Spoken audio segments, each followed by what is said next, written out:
जय हिंद प्यारे बच्चों, welcome back to my channel starlight coaching centre. तो स्टूडेंट, आज हम अभ्यास प्रश्न 1 का एफ पढ़ाएंगे प्यारे बच्चों। अभ्यास प्रश्न 1 का ई, अभ्यास प्रश्न 1 का बी, अभ्यास प्रश्न 1 का सी, अभ्यास प्रश्न 1 का डी, अभ्यास प्रश्न 1 का ई अच्छी तरह से फिनिश कर चुके हैं प्यारे बच्चों। यदि आपको इन प्रश्नावलियों में आपको कोई भी प्रॉब्लम है, अभ्यास प्रश्न में कोई भी प्रॉब्लम है, तो आप जाइए प्लेलिस्ट बना दिए कक्षा 8 की प्यारे बच्चों, स्टारलाइट कोचिंग सेंटर के अंतर्गत जाइए और उसमें क्या कहते हैं कि प्रश्नावली हम क्लास 8 की बना दिए, 6 की बना 7 की बना दिए हैं। लेकिन जाइए आप इसी कहने का तात्पर्य ये हुआ, क्लास 8 की प्लेलिस्ट बनी हुई है, आप जाइए, आप कंटिन्यू स्टार्टिंग से क्लास करिए, तब ये क्लास में आइए जब ये आपको अच्छी तरह समझ में आएगी प्यारे बच्चों।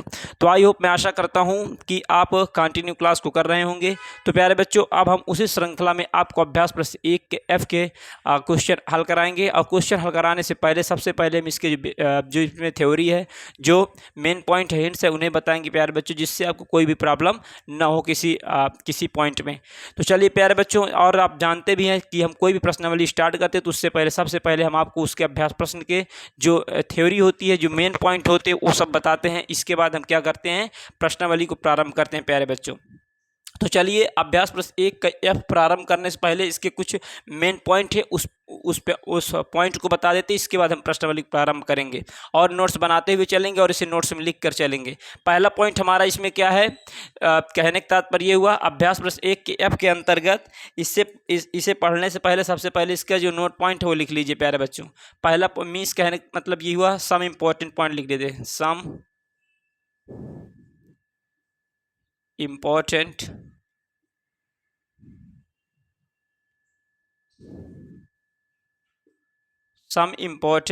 पॉइंट, कुछ महत्वपूर्ण बिंदु। कुछ महत्वपूर्ण बिंदु कौन कौन से? पहला बिंदु तो हमारा ये है कि जीरो जो है, जीरो एक परिमेय संख्या है, एक परिमेय संख्या है।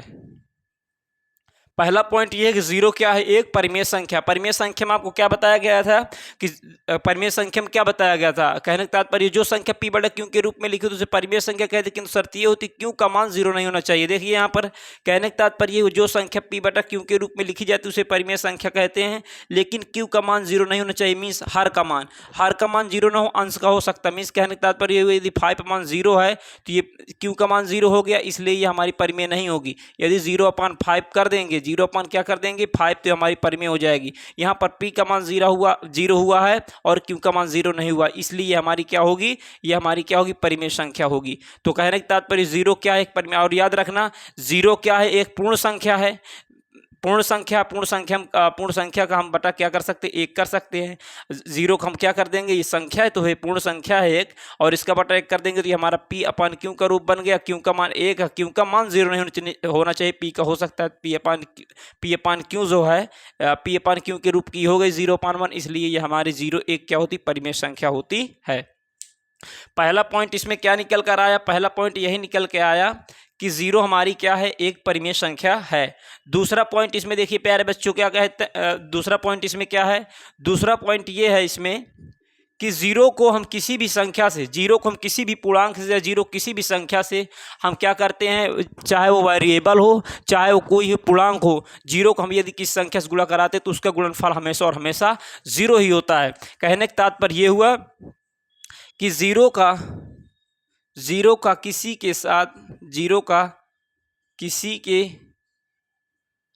गुणा कराने पर, जीरो का किसी के साथ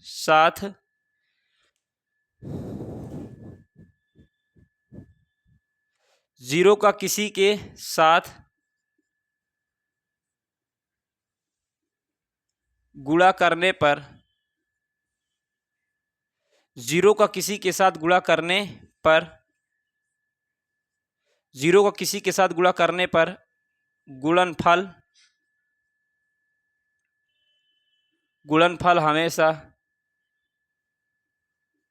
हमेशा जीरो होता है। हमेशा क्या होता है, जीरो होता है।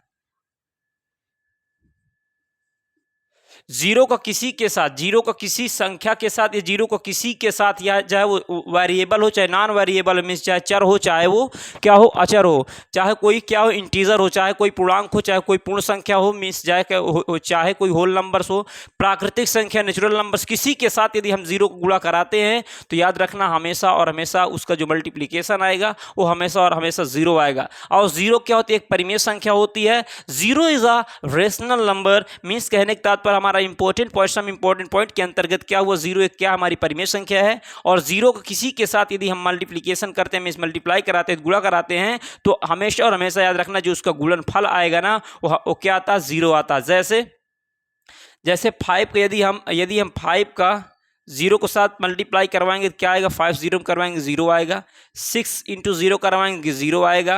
यदि यक्स का हम चर के साथ जीरो, यदि चर के साथ भी हम यक्स का करवाते हैं, चर क्या होता सर, अचर क्या होता है, चर किसे कहते हैं, अचर किसे कहते हैं, तो इसकी डिफिनेशन मीन्स कहने का मतलब ये how will you define definition of variable, yo what do you understand variable means चर से आप क्या समझते हैं, यो व्हाट इज वेरिएबल, ये चर क्या है। ओके, तो चर किसे कहते हैं, अचर किसे कहते हैं, चर वो होता है वह चर किसे कहते हैं, चर की डिफिनेशन कैसे डिफाइन करेंगे, तो कहने का तात्पर्य ये हुआ कि कहने का तात्पर्य चर क्या होता है, वह संख्या जिसका मान परिस्थिति के अनुसार क्या हो बदले, ऐसी संख्या जिसका मान क्या हो परिस्थिति के अनुसार बदले, या जिसका मान परिस्थिति के अनुसार बदलता है, ऐसे कह लीजिए आप साधारण भाषा में सिंपल लैंग्वेज में क्या कह सकते हैं कि जिसका मान परिस्थिति के अनुसार बदलता है उसे चर कहते हैं। सर परिस्थिति के अनुसार कैसे क्या बदलेगा, ये हमारे समझ में नहीं आ रहा। देखिए प्यारे बच्चों, परिस्थिति के अनुसार कहने का तात्पर्य हुआ कि आप कहीं पर देखेंगे यक्स का मान एक, जब आप क्वेश्चन हल करेंगे ना, अभी देखिए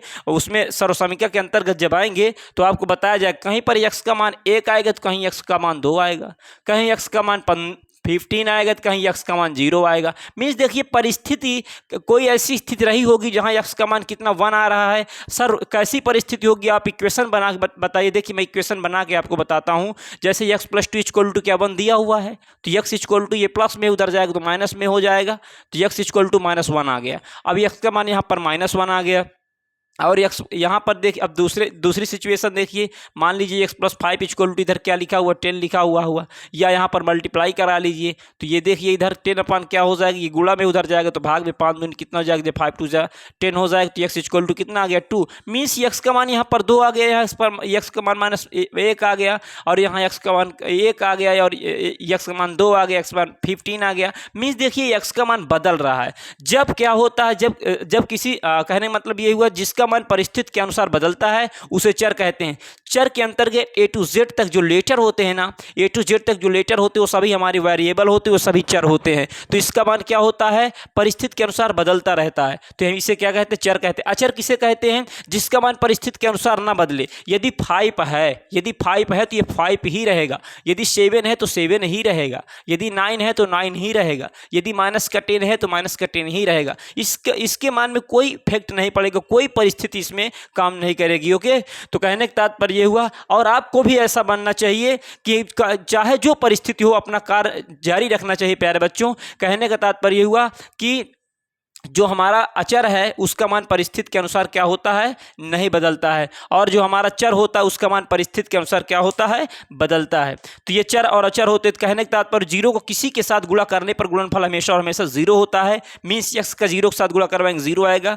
5 का 0 के साथ गुणा करवाएंगे 0 आएगा। यदि 5 का हम z के साथ गुणा करवाएंगे z के साथ तो 0 आएगा। मीन्स 5 का यदि आप मान लीजिए 525 - 525 लिखा हुआ है, इसका यदि हम 0 से गुणा करवाएंगे 0, किसी भी संख्या से आप गुणा करवाएंगे, यदि किसी भी संख्या का 0 से गुणा करवाएंगे तो उसका गुणनफल हमेशा और हमेशा 0 होगा। तो प्यारे बच्चों 2 नोट पॉइंट इसमें हुए, इसे नोट डाउन कर लें अपने नोट्स में और अच्छी तरह से नोट्स बनाते हुए चलेंगे।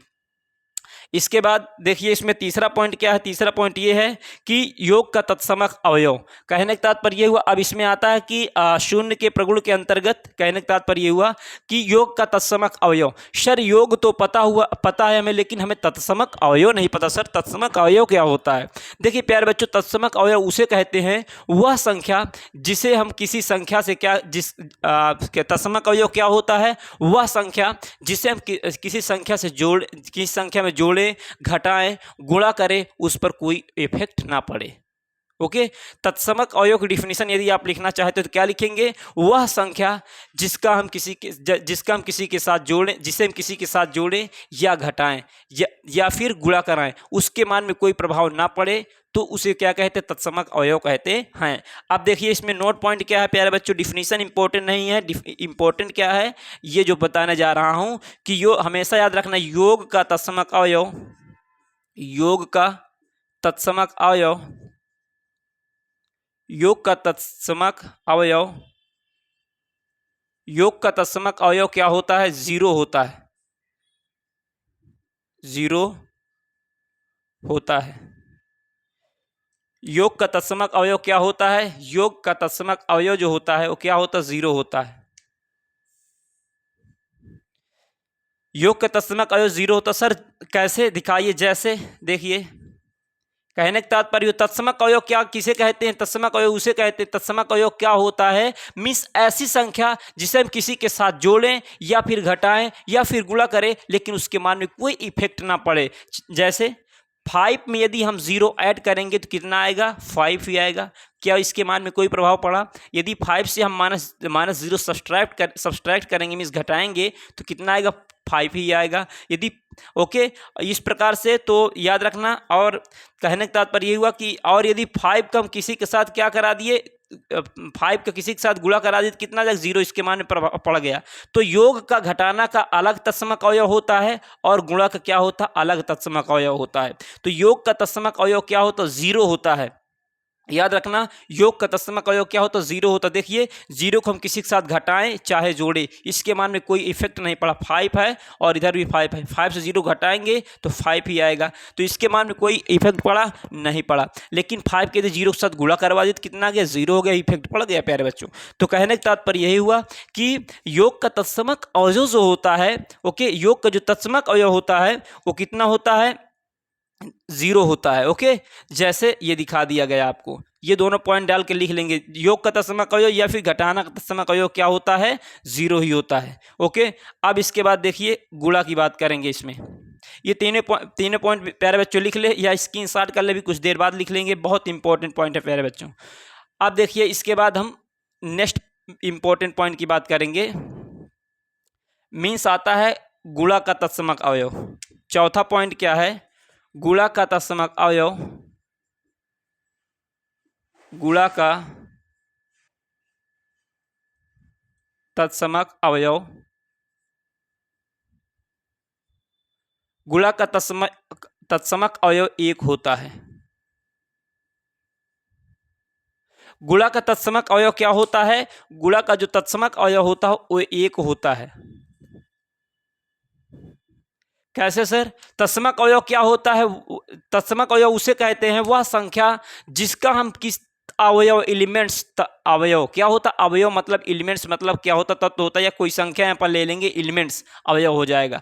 तो कोई ऐसी संख्या होनी चाहिए, कोई ऐसा अवयव होना चाहिए जिसका हम किसी के साथ जोड़ें या फिर घटाएं या फिर गुणा करें, उसका उस संख्या पर कोई इफेक्ट ना पड़े, तो उसे ही तत्समक अवयव कहते हैं। तो यहाँ पर देखिए हम क्या किए कि जीरो को हम क्या किए कि संख्या के साथ जोड़े और क्या किए? घटाए, लेकिन उसके मान में कोई इफेक्ट पड़ा नहीं पड़ा।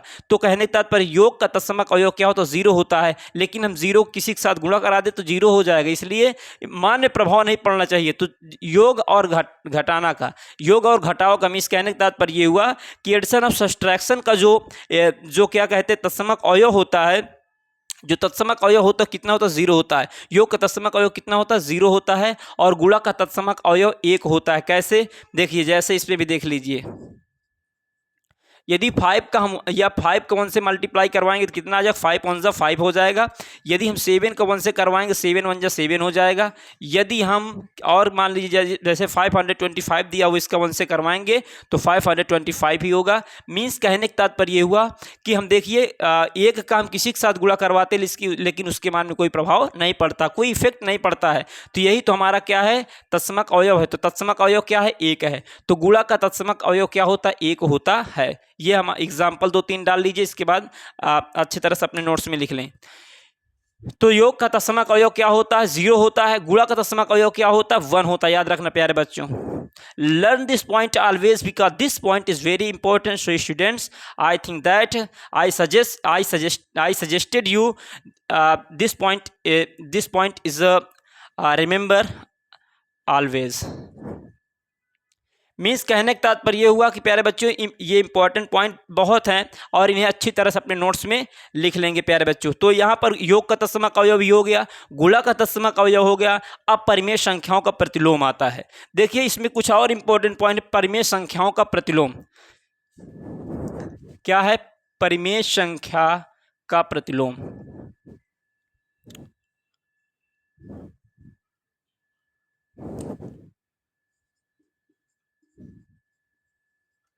परिमेय संख्या का प्रतिलोम।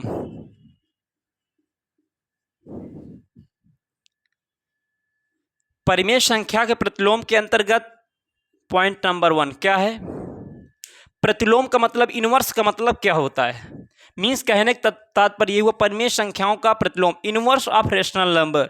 सर जो प्रतिलोम होता है, इसका प्रतिलोम का मतलब अपोजिट होता है, सिनोनिम्स होते हैं प्यारे बच्चों, अपोजिट भी कह सकते हैं इसका प्रतिलोम को। तो कहने का तात्पर्य ये हुआ कि इनवर्स क्या होता है किसी भी संख्या, कहने का तात्पर्य ये हुआ यदि 5 लिखा हुआ तो इसका ही इनवर्स होता है, इसका क्या होता होगा? प्रतिलोम होता होगा। मीन्स कहने का देसी भाषा में कहें तो उल्टा, ठीक है ना। तो 5 का उल्टा या फिर कह दे 5 का प्रतिलोम, 7 का या 1/5 का, इन सभी का प्रतिलोम होता होगा ना। तो कहने का तात्पर्य ये हुआ इनका प्रतिलोम कैसे क्या होगा? परिमेय संख्याओं का प्रतिलोम देखेंगे प्यारे बच्चों। अब इसके अंतर्गत भी 2 पॉइंट बनेंगे। दो पॉइंट क्या हैं? जो परिमेय संख्या का योगात्मक प्रतिलोम, ओके, परिमेय संख्याओं का योगात्मक प्रतिलोम और परिमेय संख्या का गुणात्मक प्रतिलोम, और परिमेय संख्या का भागात्मक प्रतिलोम नहीं होता प्यारे बच्चों। मीन्स कहने का तात्पर्य हुआ परिमेय संख्या का योगात्मक प्रतिलोम होता है और परिमेय संख्या का ऋणात्मक प्रतिलोम होता है और परिमेय संख्या का गुणात्मक प्रतिलोम होता है, लेकिन भागात्मक प्रतिलोम नहीं होता है। ओके, कि इसी लहजे में आप ये भागात्मक प्रतिलोम भी कहें। तो याद रखना, परिमेय संख्या का प्रतिलोम के अंतर्गत परिमेय संख्या का योगात्मक प्रतिलोम होता है। तो पॉइंट नंबर 1 परिमेय संख्या का योगात्मक प्रतिलोम, परिमेय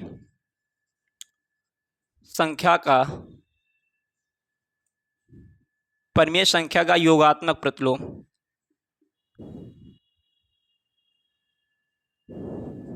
योगात्मक प्रतिलोम। अब देखिए परिमेय संख्या का योगात्मक प्रतिलोम के अंतर्गत, सर योगात्मक प्रतिलोम नहीं समझ पाए प्यारे, तो इसे समझाइए सर। तो देखिए समझिए प्यारे बच्चों, मीन्स कहने का तात्पर्य वो परिमेय संख्या की योगात्मक प्रतिलोम, योग का प्रतिलोम का मतलब क्या होगा? योग का क्या होता है? ऋण होता है। योग का अपोजिट क्या होगा? ऋण होगा। जैसे दिन का रात होता है, डे का नाइट, नाइट का डे हो जाता है, उसी प्रकार क्या होगा? सब्सट्रैक्शन का एडिशन, एडिशन का सब्सट्रैक्शन हो जाएगा। उसी प्रकार इसमें क्या कहा गया?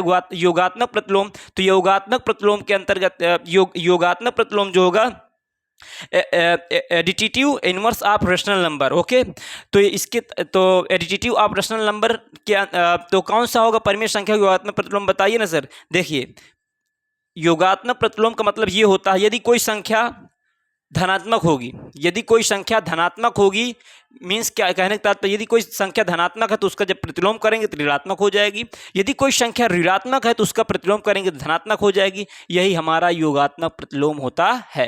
कहने का तात्पर्य ये हुआ कि जैसे हमारा 5 लिखा हुआ है, यदि हमसे कोई 5 का प्रतिलोम पूछता है तो 5 का जो हमारा प्रतिलोम, 5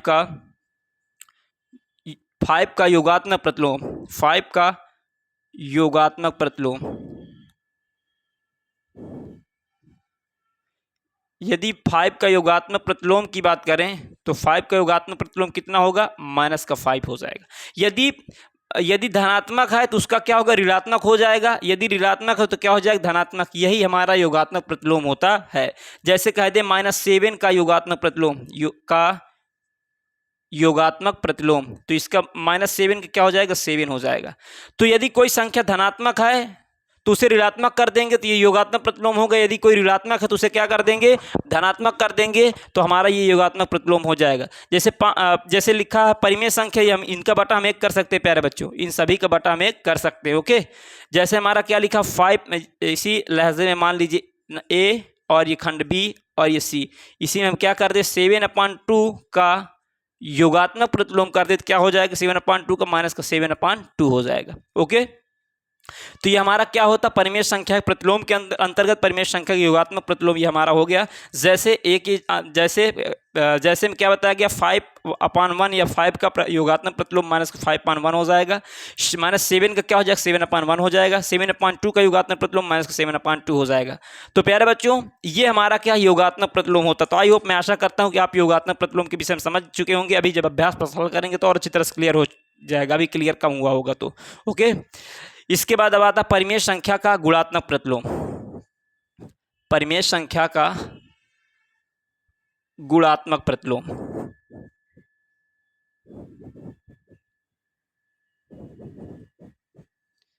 सेकेंड पॉइंट क्या आता है, परिमेय संख्या का गुणात्मक प्रतिलोम।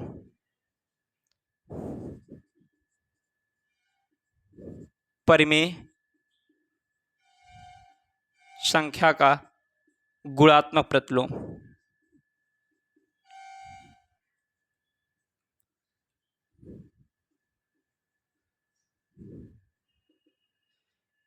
परिमेय संख्या का गुणात्मक प्रतिलोम क्या होता है, देखिए।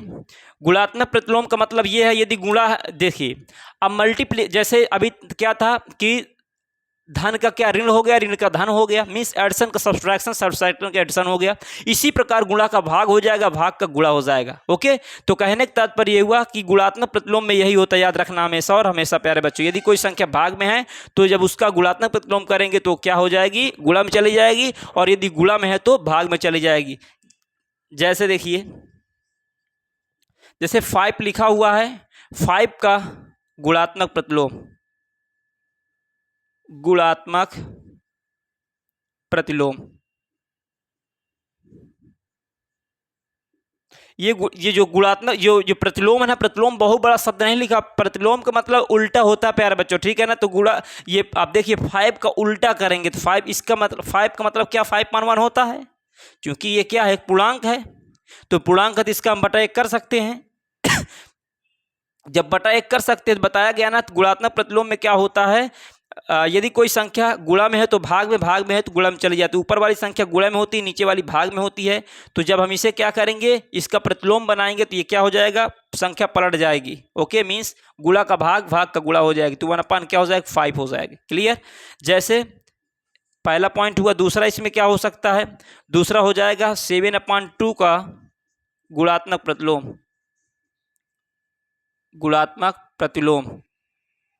तो क्या 7/2 का क्या हो जाए, ऊपर वाली किस में गुणा में, नीचे वाली क्या होती, अंश वाली संख्या गुणा में होती है, हर वाली किस में, भाग में होती है। तो अब जब इसका गुणात्मक प्रतिलोम करेंगे तो भाग और गुणा हो जाए, मीन्स कहने का तात्पर्य जो भाग में है वो गुणा में हो जाएगा, जो गुणा में है भाग में। नीचे वाली किस में है, भाग में है, तो ऊपर जाएगी तो क्या हो जाएगा, गुणा में। नीचे वाली क्या, और ऊपर वाली किस में थी, गुणा में थी, नीचे चली, इधर चली जाएगी तो भाग में हो जाए। तो गुणात्मक प्रतिलोम में क्या होता है, संख्या को क्या करते हैं, यदि गुणा में है तो भाग में, भाग में है तो गुणा में कन्वर्ट कर देते हैं।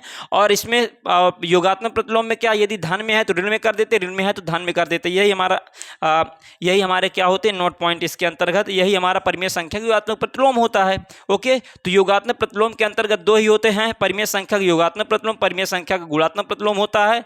ओके, तो आई होप, मैं आशा करता हूं प्यारे बच्चों जो इंपॉर्टेंट पॉइंट आपको बताए गए ये अच्छी तरह समझ में आए होंगे। इसे इसलिए बता रहे हैं क्योंकि अब जब अभ्यास में शुरू करेंगे ना, स्टार्ट करेंगे, आपको बहुत जल्दी सब समझ में आ जाएगा।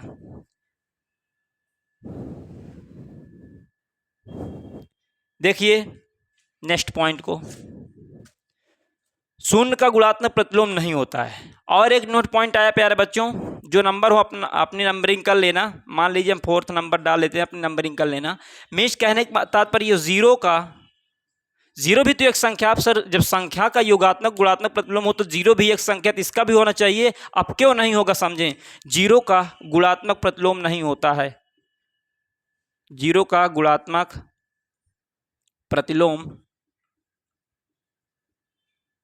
प्रतिलोम नहीं होता है, नहीं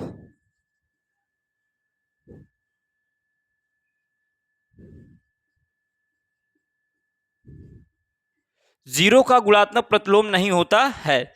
अब देखिए नहीं होता है अर्थात क्या कह सकते हैं, मीन्स कहने का तात्पर्य जीरो को गुणात्मक प्रतिलोम नहीं होता अर्थात अपरिभाषित है। क्या लिख सकते हैं,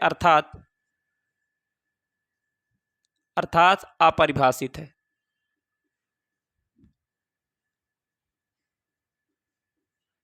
अपरिभाषित है।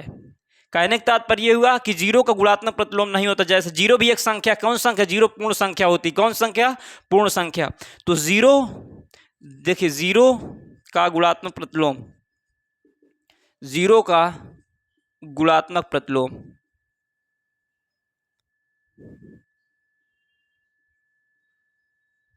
जीरो का गुणात्मक प्रतिलोम यदि करेंगे तो इसका जीरो बटा हम क्या कर सकते हैं? कर सकते हैं, क्यों? चूंकि ये क्या है? एक परिमेय संख्या है।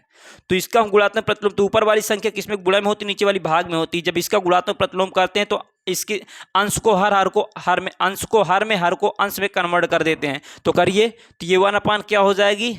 जीरो हो जाएगी। 1/0 का मतलब प्यारे बच्चों इनफाइनाइट होता है। जब इनफाइनाइट का सर मतलब क्या होता? अपरिभाषित होता है। अपरिभाषित,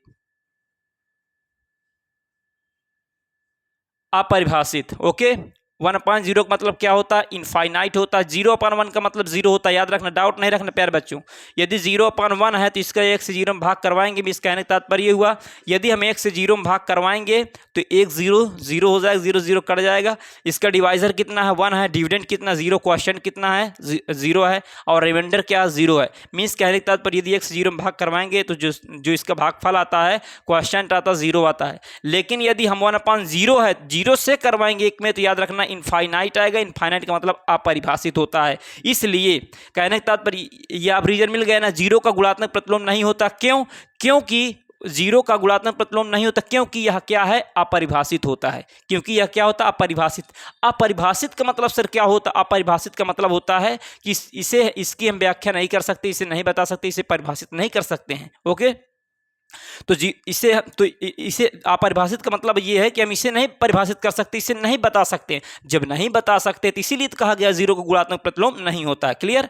तो जीरो का गुणात्मक प्रतिलोम नहीं होता अर्थात अपरिभाषित है। अब क्यों नहीं? तो देखिए इस प्रकार से 1/इनफाइनाइट आ गया। इनफाइनाइट का मतलब अपरिभाषित होता है, इसलिए ये जीरो का गुणात्मक प्रतिलोम नहीं होता है। आई होप, मैं आशा करता हूँ प्यारे बच्चों कि ये पॉइंट भी आपको अच्छी तरह से समझ में आया होगा। आप देखेंगे इसका नेक्स्ट पॉइंट।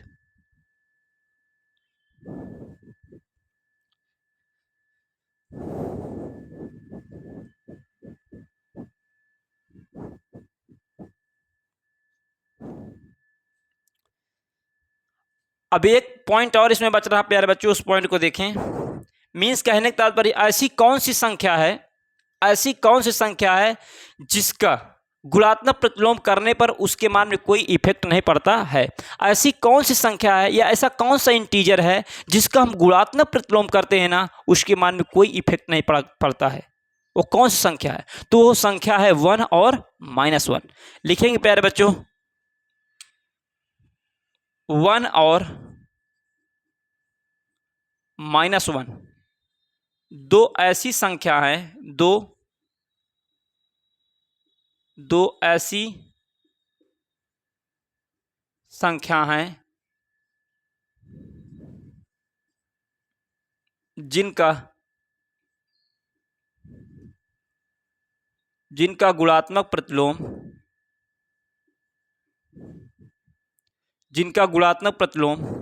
1 और -1 दो ऐसी संख्या है जिनका गुणात्मक प्रतिलोम यही संख्या होती है, यही संख्या होती है। कहने का तात्पर्य हुआ कि ऐसी कौन सी संख्या जिनका गुणात्मक प्रतिलोम वही संख्या होती। तो 1 और -1 है, इसका हम गुणात्मक प्रतिलोम करेंगे तो यही संख्या प्राप्त होंगी। जैसे 1 का गुणात्मक प्रतिलोम, गुणात्मक 1 का गुणात्मक प्रतिलोम करेंगे तो इसका बटा 1 कर सकते हैं हम। अब 1 का बटा 1 करेंगे, 1 का बटा 1 ही आएगा, इसका मतलब कि 1 ही होता है। ओके, पहला पॉइंट। दूसरा क्या है? -1 है, इसका बटा हम 1 कर सकते हैं। का गुणात्मक प्रतिलोम जो आएगा क्या हो जाएगा? -1/1 ही रहेगा। चाहे माइनस नीचे लगाओ चाहे ऊपर लगाओ, इससे कोई इफेक्ट नहीं पड़ती। इसका भाग करवाएंगे 1 में तो -1 ही आएगा। बताइए 1 और -1 दो ऐसी संख्या है ना जिनका गुणात्मक प्रतिलोम करने पर प्रतिलोम यही संख्या होती है। 1 और -1 दो ऐसी संख्या जिनका गुणात्मक प्रतिलोम क्या होता है, वही संख्या होती है, यही नहीं वही लिख लीजिए, वही संख्या होती है या फिर सेम संख्या होती है। ये देखिए 1 है और -1 है, 1 का गुणात्मक प्रतिलोम 1 ही हुआ, -1 का क्या होगा, -1 ही हो गया। तो ये अभ्यास प्रश्न 1 के एफ के प्यारे बच्चों ये हमारे इंपॉर्टेंट पॉइंट थे। हमने आपको जो इंपॉर्टेंट पॉइंट इसमें थे और जो थ्योरी थी वो सब बता दिए हैं। अब हम प्रश्नावली की स्टार्ट करेंगे और वादा करते प्यारे बच्चों हम आपको किसी भी क्वेश्चन में प्रॉब्लम नहीं होने देंगे। और याद रखना प्यारे बच्चों, मैथमेटिक्स में आपको हम जीरो से हीरो बनाएंगे। ओके, आप सिर्फ और सिर्फ कंटिन्यू क्लास को करेंगे तभी आप मैथमेटिक्स में जीरो से हीरो बन सकते हैं। यदि आप कंटिन्यू क्लास नहीं करेंगे तो आप मैथ में जीरो से हीरो नहीं बन पाएंगे प्यारे बच्चों। तो चलिए अब हम इसमें अभ्यास प्रश्न 1 का एफ प्रारंभ करेंगे और मैं आशा करता हूं कि आप डेली क्लास करेंगे और नोट्स बनाते हुए चलेंगे, जिससे आपको मैथमेटिक्स में प्रॉब्लम नहीं होगी। तो देखिए अब अभ्यास प्रश्न 1 का एफ।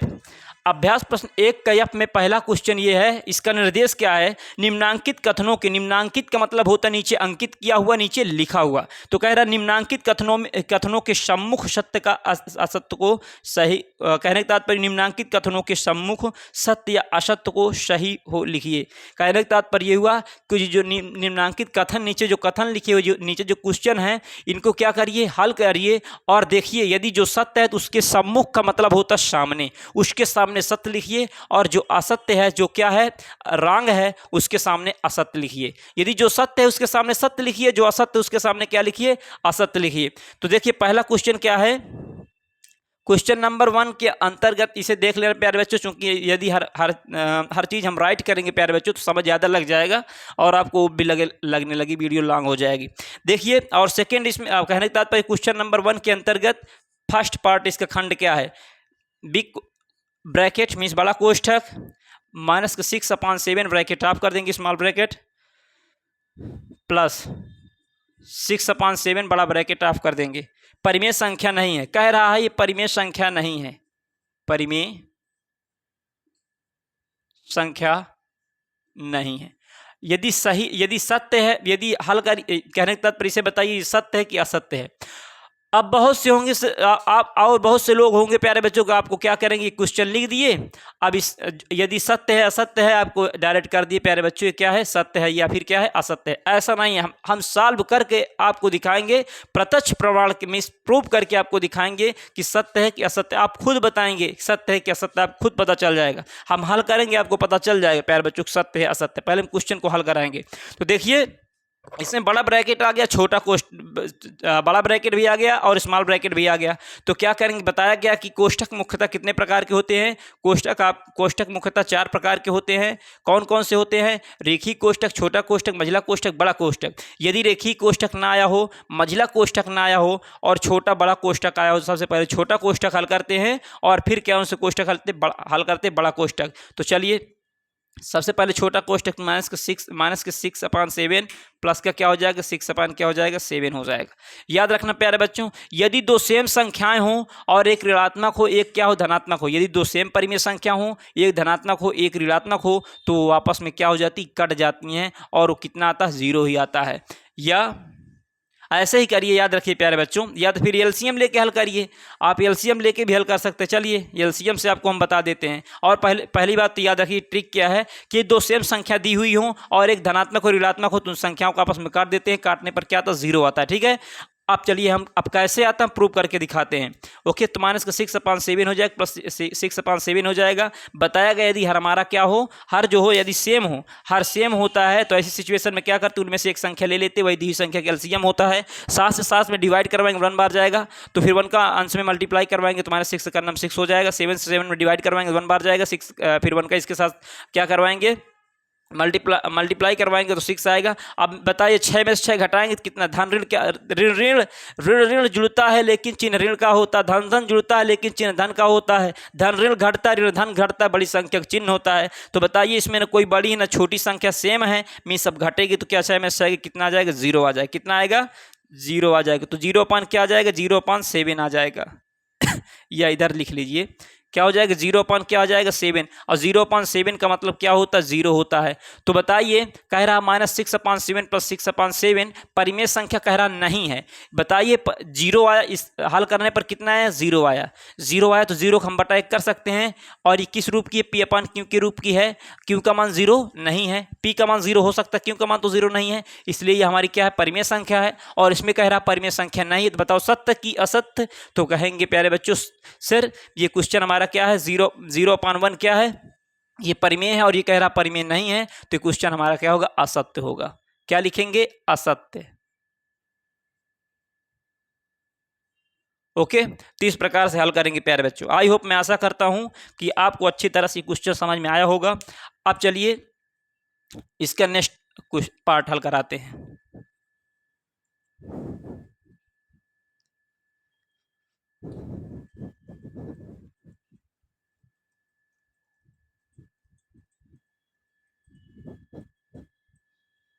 नेक्स्ट पार्ट देखिए प्यारे बच्चों, इसका क्या है, परिमेय संख्या में योग का तत्समक अवयव शून्य है। कह रहा है अभी आपको बताया ना, अब इसे राइट करेंगे तो वक्त ज्यादा लगेगा। अभी हमें बताया परिमेय, कह रहा परिमेय संख्या में योग का तत्समक अवयव शून्य है। देखिए कह रहा परिमेय संख्या, परिमेय संख्याओं में योग का तत्समक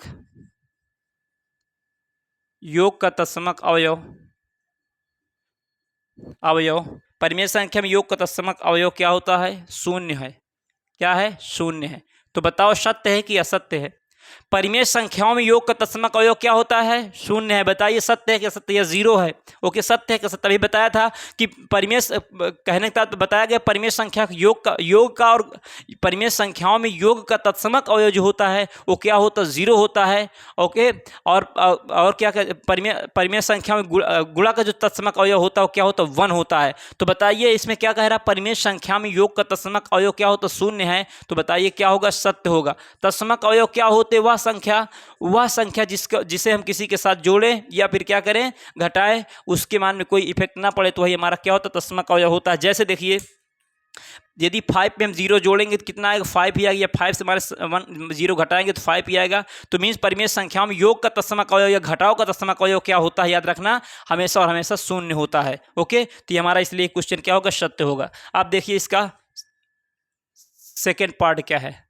मीन्स क्वेश्चन नंबर 1 के अंतर्गत फर्स्ट सेकंड हो गया। थर्ड पार्ट इसका देखेंगे। थर्ड पार्ट क्या कह रहा है परिमेय संख्या शून्य का योगात्मक प्रतिलोम नहीं होता है। कह रहा है परिमेय संख्या शून्य का योगात्मक प्रतिलोम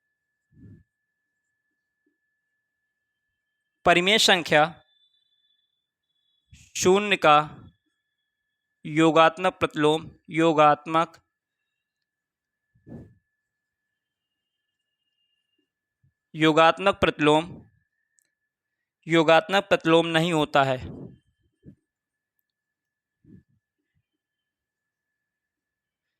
परिमेय संख्या शून्य का योगात्मक प्रतिलोम नहीं होता है। कह रहा परिमेय संख्या शून्य का योगात्मक प्रतिलोम नहीं होता है।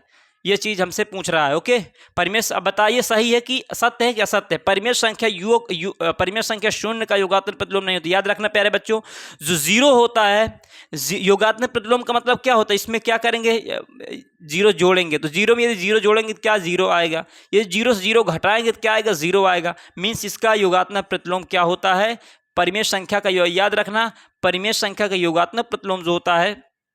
अब बताइए 0 कोई ये हमारी क्या है एक संख्या है, ये हमारी 0 क्या है एक संख्या है, तो इसमें 0 जोड़ेंगे ना, जब 0 इसमें जोड़ेंगे तो कितना आएगा 0 आएगा। तो कहने का तात्पर्य वो 0 का भी योगात्मक प्रतिलोम होता है ना। योगात्मक का मतलब क्या होता है योगात्मक देखिए अब कहने का तात्पर्य यही समझना प्यारे बच्चों। योगात्मक प्रतिलोम क्या होता है गुणात्मक प्रतिलोम क्या होता है। योगात्मक प्रतिलोम उसे कहते हैं यदि कोई संख्या धनात्मक हो तो उसे क्या कर देंगे ऋणात्मक कर देंगे, यदि कोई ऋणात्मक हो तो उसे क्या कर देंगे धनात्मक कर देंगे। लेकिन 0 ना तो धनात्मक होता है या ना तो ऋणात्मक होता है, यह एक इंटीजर होता है पूर्णांक होता है, वो भी क्या होता है शून्य पूर्णांक होता है। इसलिए हम कहेंगे इसका योगात्मक प्रतिलोम नहीं होता है। ओके, फिर समझे प्यारे बच्चों। पूर्णांक जो होते हैं धनात्मक, एक धनात्मक पूर्णांक, एक ऋणात्मक पूर्णांक, एक शून्य पूर्णांक हुआ। तो जब धनात्मक, ऋणात्मक और शून्य पूर्णांक हुआ तो हम बात करेंगे योगात्मक प्रतिलोम की। योगात्मक में क्या होता है कि योग का ऋण हो जाता है, ऋण का योग हो जाता है। लेकिन ये तो नहीं बताया गया कि योग का हम क्या कर देंगे, शून्य पूर्णांक कर देंगे, या शून्य पूर्णांक को ऋण पूर्णांक या योग पूर्णांक कर देंगे। तो इसलिए याद रखना प्यारे बच्चों, परिमेय संख्या योग का योगात्मक प्रतिलोम नहीं होता है। बिल्कुल सही है। तो यहाँ क्या लिखेंगे, सत्य लिखेंगे। ओके, कहने का तात्पर्य परिमेय, ये हमारा शून्य पूर्णांक है। ओके, ये हमारा क्या है, शून्य पूर्णांक, इसलिए इसका क्या होगा, योगात्मक प्रतिलोम नहीं होता है। अब इसका देखिए 4 पॉइंट देखिए क्या है।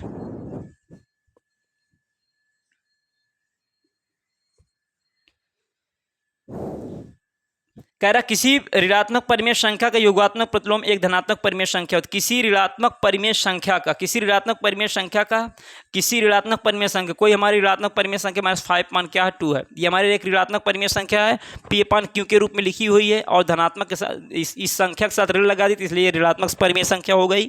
ऋणात्मक परिमेय संख्या का योगात्मक प्रतिलोम, इसका यदि हम योगात्मक प्रतिलोम करेंगे, इसका हम क्या करेंगे, -5.2 का योगात्मक प्रतिलोम का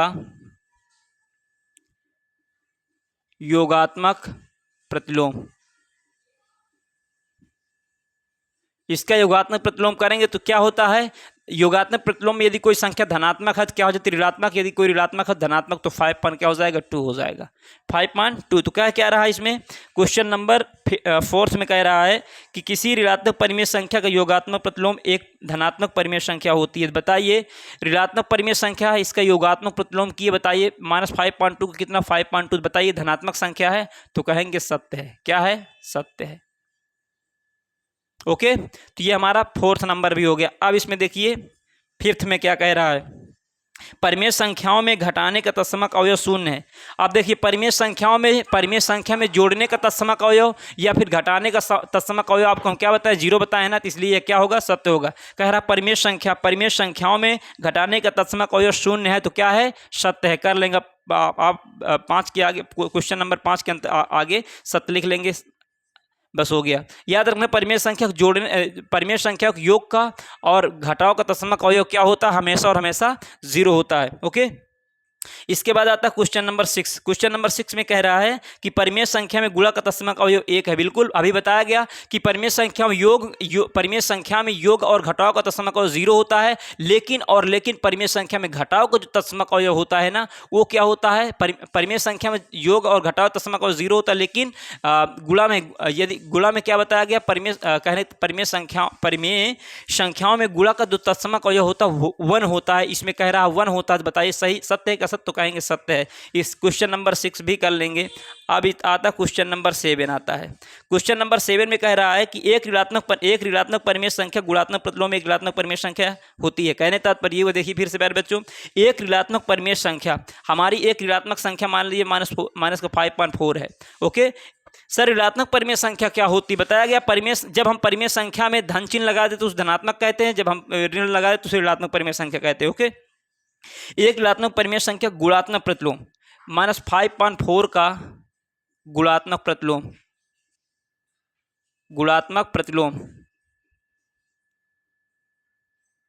-5.4 का गुणात्मक प्रतिलोम क्या होगा, गुणात्मक प्रतिलोम में क्या बताया गया कि अंश से हर से अंश में संख्या को क्या कर देते हैं, कहने मतलब ये हुआ कि यदि अंश में कोई बदल देते हैं, यदि कोई संख्या अंश में है तो उसे क्या कर देंगे, हर में कर देंगे, हर में है तो क्या किस में कर देंगे, अंश में कर देते हैं। ओके, तो ये क्या हो जाएगा, ये 4/, क्या हो जाएगा, 5 हो जाएगा, 4/, क्या हो जाएगा, 5, और यहाँ क्या लगा देंगे, माइनस लगा देंगे। ओके, माइनस चाहे अंश में लगाओ चाहे हर में। तो कह रहा -5.4 का गुणात्मक प्रतिलोम -4/5 होता है। इसमें कह रहा था एक ऋणात्मक परिमेय संख्या का गुणात्मक प्रतिलोम एक ऋणात्मक परिमेय संख्या होती। बताइए -5.4 का गुणात्मक प्रतिलोम एक ऋणात्मक परिमेय संख्या होती, बताइए ऋणात्मक है तो आया, ये भला ही किस में है, ये इसका -5.4 एक ऋणात्मक संख्या है, इसका गुणात्मक प्रतिलोम जब हम कर दिए तो क्या आ गया, एक ऋणात्मक परिमेय संख्या, बताइए क्या होगा, सत्य होगा।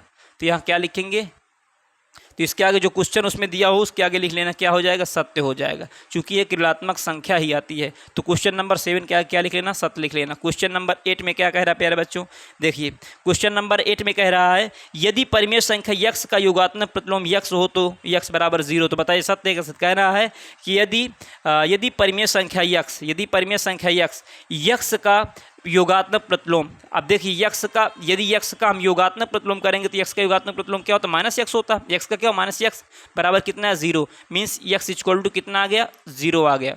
तो बताइए क्या होगा, सत्य होगा। ओके, फिर समझें, कह रहा कि परिमेय संख्या यक्स का योगात्मक प्रतिलोम, योगात्मक में क्या होता है, योग है तो ऋण हो जाता है, तो यक्स माइनस यक्स बराबर, यहाँ देखिए यक्स माइनस यक्स बराबर, यक्स में से यक्स घटाएंगे 0, तो यक्स बराबर कितना आ गया, 0 आ गया। तो हमारा ये क्वेश्चन क्या होगा, सत्य होगा।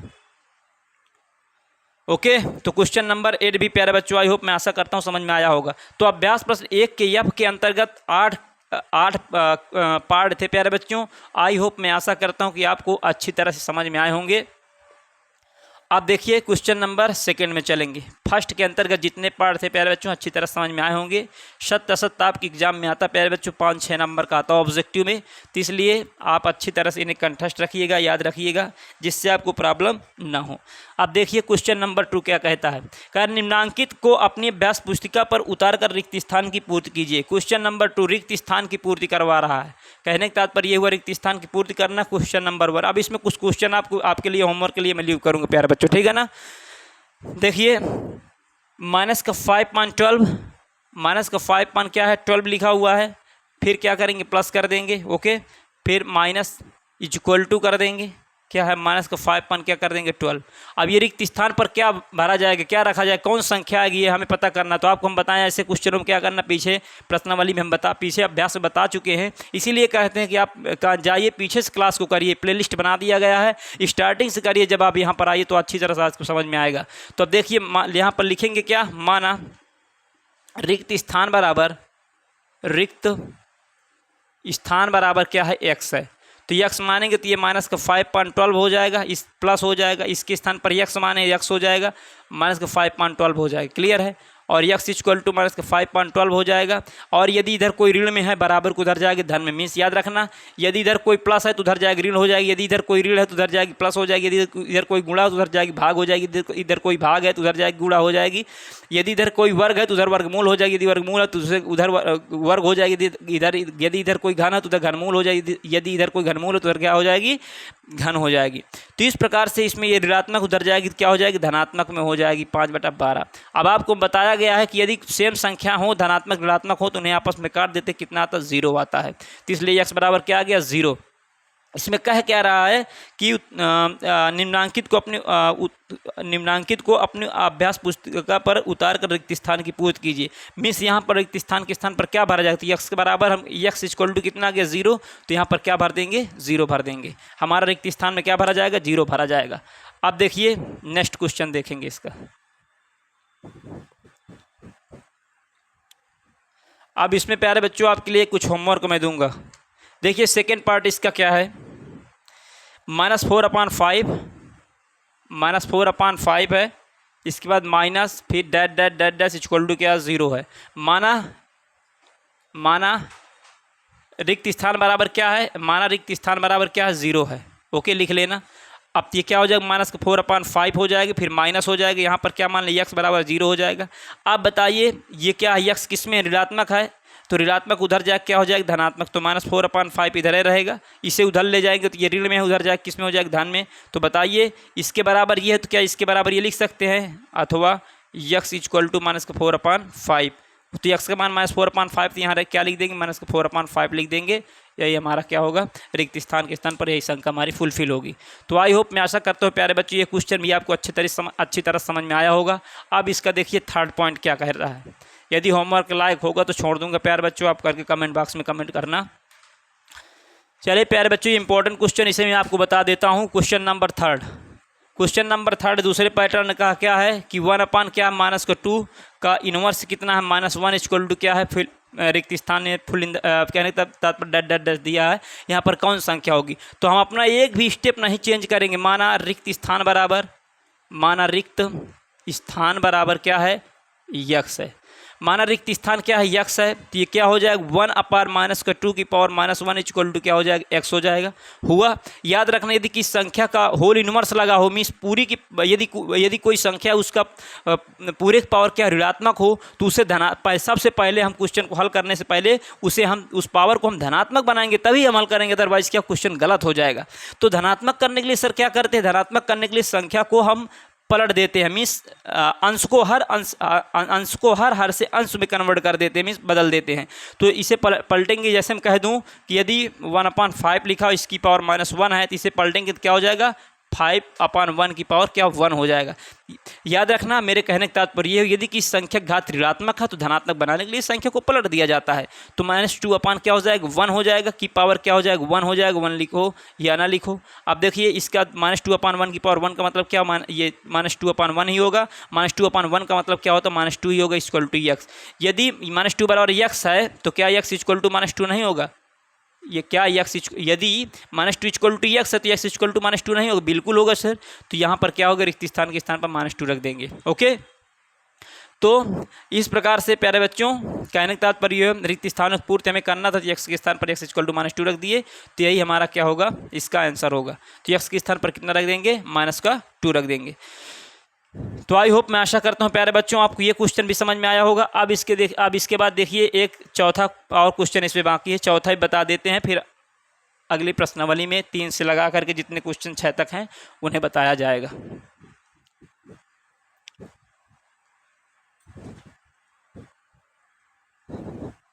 देखिए थर्ड, सिर्फ एक और बचा हुआ प्यारे बच्चों, इधर समझिए इसे। बिग ब्रैकेट बड़ा कोष्ठक -2/3 लिखा हुआ है, फिर इसके बाद इनटू 3 क्या लिखा 4 लिखा, की पावर क्या है लिखा है पावर -1 लिखा है, इक्वल टू क्या दिया है रिक्त स्थान कह रहा, क्या भरा जाएगा इसमें। तो माना रिक्त स्थान बराबर क्या हो, या माना रिक्त स्थान बराबर क्या है x है। क्लियर है। अब देखिए बड़ा कोष्ठक कर देंगे, छोटा कोष्ठक -2/3 कर देंगे, ओके, इंटू 3 क्या कर देंगे 4 कर देंगे, पावर -1 कर देंगे, इक्वल टू x। आपको बताया गया यदि किसी संख्या की घात ऋणात्मक है तो सर्वप्रथम हम यदि घात ऋणात्मक है तो उसे धनात्मक बनाएंगे। सर धनात्मक कैसे बनेगी, संख्या को पलट दो, मीन्स क्या कर दो, ऋण को धन, धन को ऋण कर दो। तो धन को ऋण, ऋण का धन कैसे करें, देखिए यहाँ पर आप देखिए ये -1 है तो इस संख्या क्या करेंगे, पलटेंगे 3 क्या हो जाएगा -2 हो जाएगा। क्लियर। इंटू 4 क्या हो जाएगा 3 हो जाएगा, इक्वल टू क्या हो जाएगा x हो जाएगा। क्लियर। अब यहाँ पर क्या होगा, आप देखिए 3 से 3 कट जाएगा, 2 दूनी क्या हो जाएगा 4 हो जाएगा, -1 नीचे है, ऊपर चाहे -1 नीचे लिखो चाहे ऊपर, तो ये क्या हो जाएगा x इक्वल टू कितना -2 आ जाएगा। तो x इक्वल टू -2 आ गया। यही इस क्वेश्चन का क्या खाली यहाँ पर इस क्वेश्चन के आगे रिक्त स्थान में क्या भर जाएगा, x इक्वल टू -2। फिर देखिए, फिर से मेरी बात को सुनिए, यदि किसी संख्या घात ऋणात्मक हो, धनात्मक बनाने के लिए संख्या को, यदि किसी संख्या की सबसे पहले यदि किसी संख्या घात ऋणात्मक हो तो सबसे पहले हम उस घात को हम धनात्मक बनाएंगे। धनात्मक कैसे बनेगी, संख्या को पलट देंगे, अंश को हर को अंश से कन्वर्ट कर देंगे, तभी हमारा इसका क्या होगा आंसर आते x इक्वल टू -2 आ गया। तो इस क्वेश्चन का फाइनल आंसर क्या होगा, रिक्त स्थान के स्थान पर x इक्वल टू -2 रखेंगे। तो प्यारे बच्चों अब अभ्यास आप 3 से लगा करके 6 तक नेक्स्ट पार्ट में हम नेक्स्ट वीडियो में आपको पढ़ाएंगे प्यारे बच्चों। ने वीडियो बहुत लॉन्ग हो जाएगी। तो प्यारे बच्चों आई होप, मैं आशा करता हूं कि आपको हर एक क्वेश्चन अच्छी तरह समझ में आए होंगे, और मैं एक भी क्वेश्चन को आपके लिए छोड़ा भी नहीं प्यारे बच्चों। मैं आशा करता हूं कि आपको अच्छी तरह से एक क्वेश्चन समझ में आए होंगे। यदि आपको समझ में नहीं आ रहा कोई क्वेश्चन तो आप वीडियो को दोबारा देखिए। मुझे बिलीव है कि प्यारे बच्चों यदि आप दोबारा देखते हैं तो आपको समझ में आ जाएगा। ओके, ऐसा कुछ छोड़ा ही नहीं जाता जिससे आपको कोई कुछ चीज़ समझ में ना आए। और याद रखना जो इंपॉर्टेंट पॉइंट बताए गए उसे हमेशा के लिए लर्न रखना प्यारे बच्चों, बहुत इंपॉर्टेंट पॉइंट है। ओके, तो आप प्यारे बच्चों तो इस क्लास को समाप्त करेंगे प्यारे बच्चों। मिलेंगे नेक्स्ट वीडियो में नेक्स्ट पार्ट के साथ। लव यू, टेक केयर प्यारे बच्चों। Thanks for watching this video.